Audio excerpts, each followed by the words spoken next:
নমস্কার বন্ধুরা, আমি রয়েছি আপনাদের সঙ্গে অর্কপ্রভ। আজ যে বিষয়টা নিয়ে আলোচনা করব, যে গত কয়েকদিন আগে আমাদের কাঁথিতে একটি মর্মান্তিক খুনের ঘটনা ঘটল।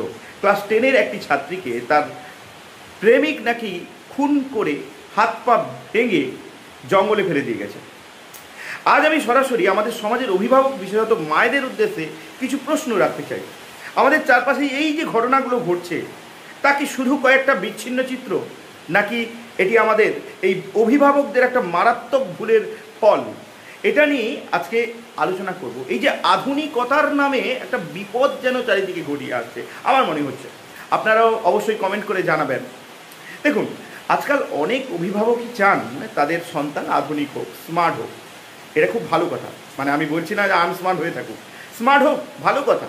কিন্তু আপনারা কি সন্তানের সঙ্গে স্মার্ট হতে গিয়ে অথবা তথাকথিত আধুনিকতার ছোঁয়া দিতে গিয়ে অজান্তে তাদের একটি গভীর বিপদের মুখে ঠেলে দিচ্ছেন না তো? প্রশ্নটা কঠিন কিন্তু বাস্তব। যখন আপনারা সন্তানের কৈশোরের অপরিণত প্রেমকে প্রশ্রয় দেন, যখন লাগাম ছাড়া ঘোরাঘুরি বা অতিরিক্ত বিনোদনে কোনো বাধা দেন না, তখন কি ভাবেন এই স্বাধীনতা পরবর্তীতে কোনো বড় বিপদ ডেকে আনছে না তো?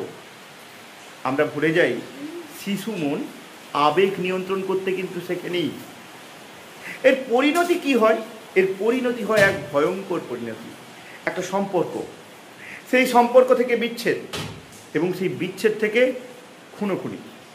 এমন মর্মান্তিক পরিণতি যখন দেখি, তখন না মনে মনে প্রশ্ন জাগে প্রচুর।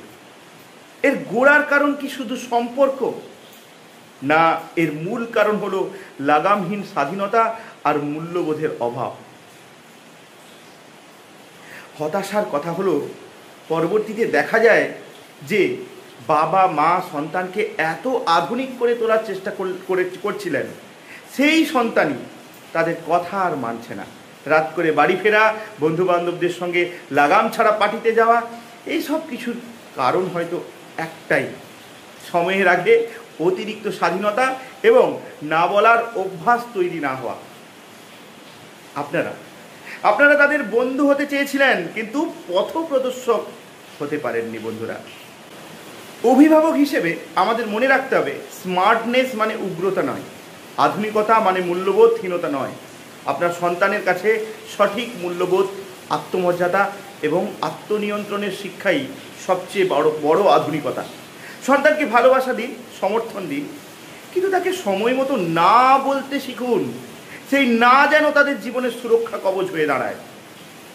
আপনার সন্তানের নিরাপদ ভবিষ্যতের জন্য এই মুহূর্তেই সঠিক অভিভাবকত্বের দায়িত্ব অবশ্যই আপনাকে কিন্তু নিতে হবে।